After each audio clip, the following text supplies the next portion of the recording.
We dismiss history at our peril. Liberty Nation Radio with Mark Angelides. And we're back here on Liberty Nation Radio with a longtime host of this here show, Mr. Tim Donner.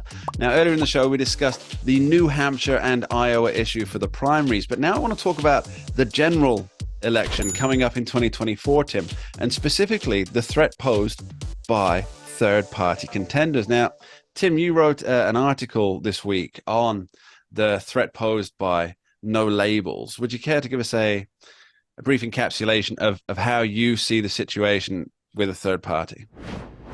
Okay, so the no labels movement was begun about 15 years ago to provide an alternative to the increasingly hardcore views of both parties, shall we say, with the Republican Party having headed to the right, the Democratic Party to the left, especially during the Obama years.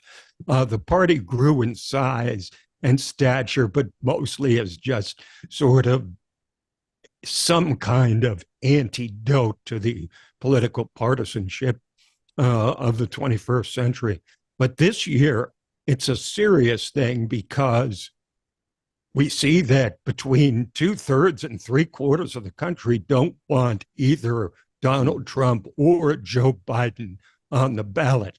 They'll probably vote for one of them, but they don't want them on the ballot. So there is an appetite in this balkanized political environment, which is more divided than any of us have seen in our lifetimes, I think.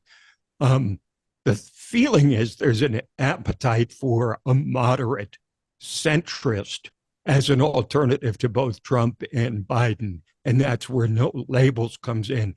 The party's now been taken over by three fairly prominent conservative Democrats or liberal Republicans, specifically Joe Manchin, who, of course, has made his reputation as the slayer of left-wing legislation in the United States Senate, the scorn of the Democratic establishment and the Democratic left.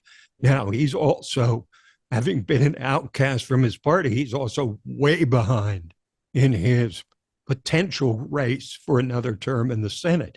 That's against Jim Justice, isn't it? I think he's at least 15 to 20 points behind there. Well, it's in double digits, so it's not looking good for Joe Manchin. So the way for him to keep his the centrality of his presence, as it has been since Joe Biden became president, Joe Manchin has been a crucial swing figure in the nation. And by running as an independent, effectively, candidate, he can stay in a position of tremendous influence and probably take a lot more votes away from Joe Biden than from Donald Trump.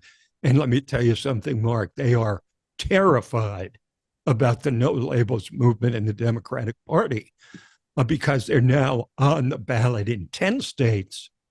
And that's no small feat. You don't just send it in the name of your party and say, put us on the ballot. It costs millions and millions of dollars. And they've got ballot access in 10 states, including 3 critical swing states. One of them is Arizona, which, of course, has become a crucial battleground.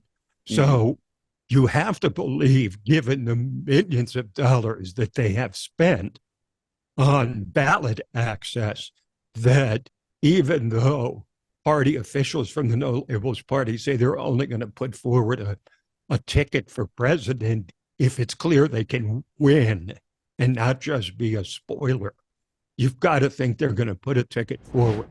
And if they do, it's going to be big trouble for a Democratic Party that's already concerned about the 2, 3, 4% that's likely to be drawn by far left candidate Cornel West running on the Green Party ticket.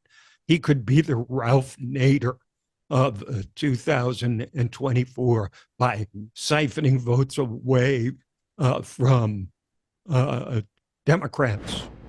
Or the Jill Stein of 2016. Yes, or the Jill Stein of 2016. This is a recurring nightmare for the Democrats, because Ralph Nader in 2000, and of course Jill Stein in 2016, both those third-party candidacies likely cost Al Gore and Hillary Clinton the presidency by their very presence on the ballot.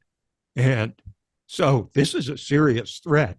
And I don't know what they can do about it, because at one time they say they accuse Donald Trump of trying to destroy democracy, and yet they are spending a ton of money, the Democratic Party, to try and keep the No Labels Party off the ballot, while still trying to claim that they are most interested in democracy. That's a hard case to make, Mark. It reminds me, in China, they obviously China really, the nation with its governance, it doesn't really fit any particular label other than its own, and so they call it communism, but Chinese style, or they call it the act of doing business. They call it capitalism, but Chinese style. And so for this, it's Democrats. It's democracy, but Democrat style.